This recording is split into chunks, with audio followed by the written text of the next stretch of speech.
Hello and welcome. I'm Peggy and I welcome you to our kitchen. Some great recipes, some things that are feeding the whole family, serve a lot of people, not terribly expensive, and a beautiful, beautiful recipe folder, which is yours for the asking. And my special guest is Marie Heglar from Clemson University. And she has a title, and I better tell what her title is. She is a food safety nutrition agent expert. How's that? That's perfect. That's great. Welcome, Marie. Thank you for having me. We always have a good time. Oh, yeah. And this is a lovely folder, and it looks like spring. Yes, it does. So you're going to do a big casserole today. Yes, I'm going to do kind of a Mexican-style casserole. It's a chicken enchilada casserole, but you can call it a Mexican casserole. Okay. It's just going to be inspired with different Mexican flavors. And the best part about this is the only thing you really have to do beforehand would be to cook some chicken. You could use leftover chicken. That's what I was going to say. Wait a minute. That's great. If you have leftover chicken, you've got a place to use it. So that's it. And then after that, you're just going to, I'll show you, we're going to mix some stuff up, and we're going to layer it, and then we're going to bake it in the oven. So it's very little prep work. So this will be a great thing if you're having, a big family, if you're going to a church supper or a place that, you need to take food. This would be yes, because super. It makes a lot. It makes a lot of food. So what we're going to get started with, first of all, you would want to preheat your oven to 350. Okay. And then if you would help me, if you would Tell spray me what this you want me to pan do. with this cooking spray. I think I can do that. Yes. And then I'm going to get kind of mixing some of the sauce type ingredients. And I'm going to start with, if it's bad, that's good enough. I'm going to start with a cream of chicken soup. I'm kind of trying to make a little bit of a lighter version because casseroles normally are kind of heavy. So with this, I've chosen like some low sodium, reduced salt processed sort of ingredients.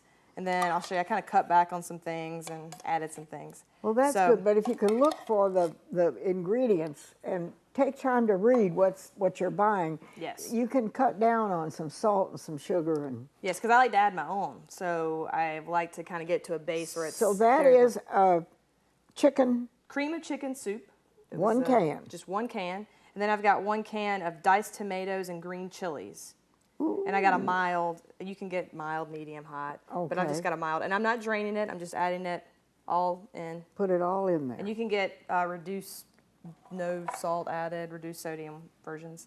The other thing I'm going to add, instead of sour cream, which would normally be something in this, I'm using a carton of non-fat, plain Greek yogurt. Okay, but the recipe, if you read the recipe, it will say sour cream. No, this one says yogurt. Oh, I was gonna say but you could put sour cream in it if you didn't have yogurt. Yes, okay. yes. All right. So because it kind of gives you the same consistency. It's got that tang that you would normally have with sour cream. So it's just a lighter, healthier. So version. you're using the non-fat. Yes, ma'am. Greek yogurt, just plain. Just plain. All right. And then last, I'm using a little bit of chicken broth, and again, you could use low sodium. I think this is a no salt added chicken broth. It's 1 cup of chicken broth. That's kind of interesting. Now this is going to look kind of interesting to start. And this you bought. I mean, the chicken broth you. Yes, you could. Of course, if you felt like making your own, you could definitely do that. But this I just bought. Okay. You keep stirring and let me get some towel paper. And then, so it kind of gets to a creamy consistency, hopefully. And then we're going to add some different flavors. Just in case, okay? Yes, thank you, thank you. So we're going to add some different spices now to give it that kind of Mexican flavor. I've got some ground cumin, which I'm going to add about a teaspoon of that. So a teaspoon ground cumin. A teaspoon of chili powder. And a half a teaspoon of garlic powder. This is kind of how I got away with not having to do any cooking. I'm using garlic powder, and then rather than normal onions, I'm going to use green onions that you don't really have to cook beforehand. I tell you, you're teaching us how to do something and be a little lazy at the same time, and that's good. The best way to cook. All right, so you mix this together, and before, what I'm going to do is I'm going to add these other ingredients to it, but before I do that, I'm going to add just a little bit to the bottom of this baking dish, and this is a 9 by 13. And you've got to have a pretty good dish for this, a pretty good size container, right? Correct. So what I'm going to do is I'm going to add a little bit of this sauce to the bottom because I'm going to add tortillas to the bottom of this, and I don't want them to stick. So I'm going to give them somewhere to kind of hang out. So you don't need a lot. You just need a little bit to kind of smear around. You know, you just want to coat the bottom of the pan with this. Yes, ma'am. And then, now we can add all the fun ingredients. So I've got 2 cups of cooked shredded chicken. And that's another thing. I kind of cut back on the chicken, and then I'm going to add beans and corn to kind of lighten it up as well. Yeah.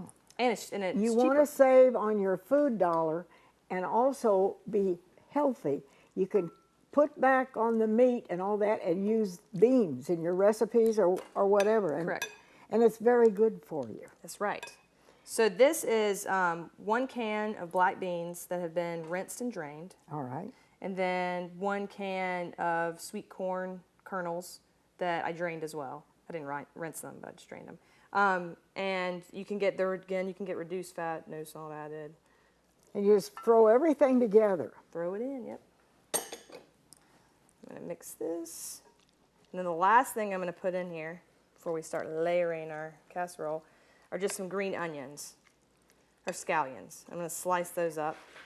And this has kind of a Mexican feel to it, but it isn't a real hot, spicy dish. No, you can make it if you wanted to make it spicy. You could. Yeah. You could use hot chili. Like you could get a hot version of the diced tomatoes and green chilies. You could add jalapenos. You could do whatever. I'm doing just a mild version of this.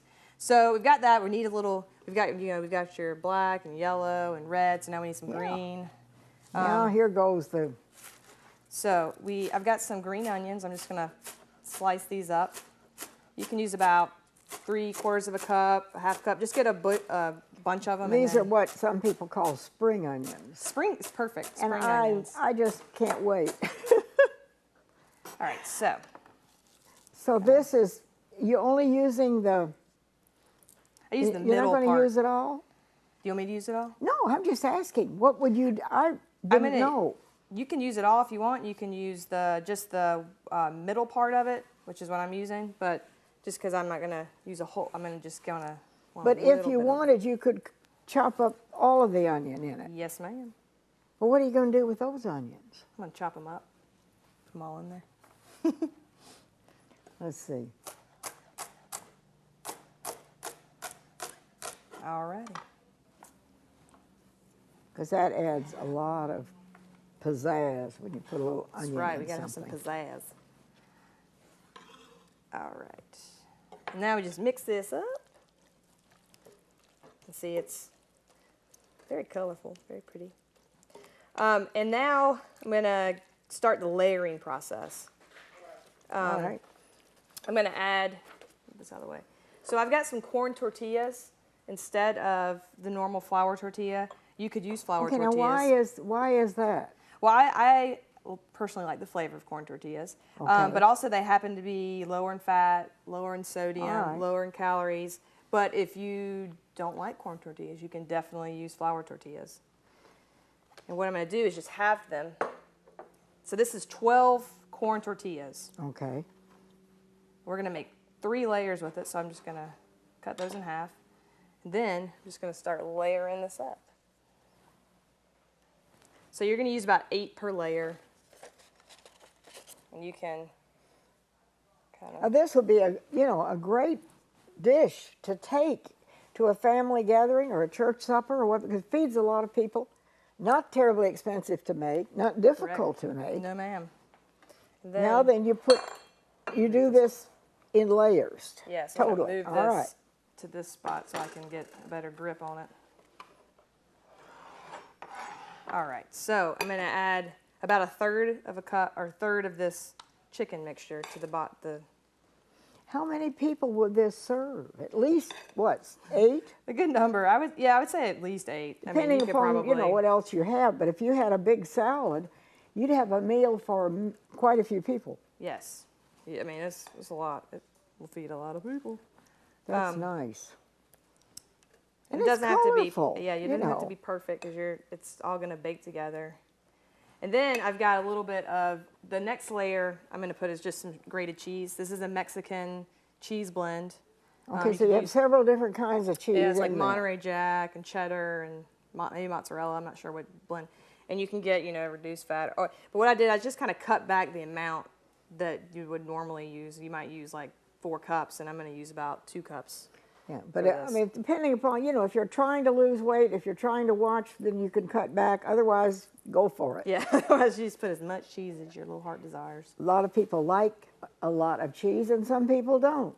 That's true. And you just layer this, okay? Yep. That's pretty. Marie, that is a nice, interesting dish. Now we're going to add some more of the tortillas. Now, while she's doing that, let me just say this is a lovely folder, and it has all the good veggies and things we look forward to in the spring, and it has some great recipes. And if you would like this, thanks to Marie Heglar and Clemson University, they're free. But if you could send us a self-addressed stamped envelope, that saves us so much time, and send it to the Peggy Denny Show, Post Office Box 1616, Greenville, South Carolina, 29602. And we need the number because we literally have, you know, several hundred recipes. And if you don't put a number on there, we don't know what you wanted. And the number for this recipe is 857. And we'll have it on its way to you. This is a great thing to have if you have family getting together. You can do it ahead of time and forget it. We'll be right back.